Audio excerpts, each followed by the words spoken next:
আজকের এই বিরোধী দলের নেতৃবৃন্দ, মাননীয় স্পিকার, আমি শুধু দু তিনটি নিউজ লিঙ্ক আমাদের বন্ধুদের উদ্দেশ্যে পড়ে শোনাতে চাই, আমাদের সংসদ সদস্যের উদ্দেশ্যে, যেটা গতকালকে আমাদের একজন মাননীয় সংসদ সদস্য জনাব আন্দালি ব্রাহ্মণ পার্থ তার বক্তব্যে বলেছেন, আমরা যে গত 17 বছর লড়াই সংগ্রাম করেছি, দেশের মানুষের মুক্তির সংগ্রামকে এগিয়ে নিয়েছি, আমরা সেটি জেনজির সাথে, তরুণ প্রজন্মের সাথে কানেক্ট করতে পারছি না, যার ফলে তারা হয়তো সঠিক বিষয়টা জানছে না। 2020 সালে দীর্ঘ 28 বছর পর অনুষ্ঠিত ঢাকা বিশ্ববিদ্যালয়ের ডাকসু নির্বাচনের ভিপি নির্বাচিত হয়ে ওই ডাকসুর কক্ষে বসেই সাক্ষাৎকারে বলেছিলাম, সরকারের পতন ছাড়া দেশের মানুষের মুক্তি নেই। 16 জুলাই 2020। মাননীয় স্পিকার,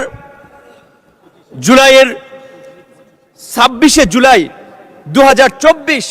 বাংলা ট্রিবিউনের একটি নিউজ, সেখানে লেখা আছে, আন্দোলনকারীদের দাবি দেওয়া লিখে দিয়েছিলেন নূর। একই দিনের দৈনিক কালবেলার একটি নিউজ, আজকের আমাদের সংসদ বিরোধী দল চিফ হুইপের ছবি, মাঝখানে আমার ছবি,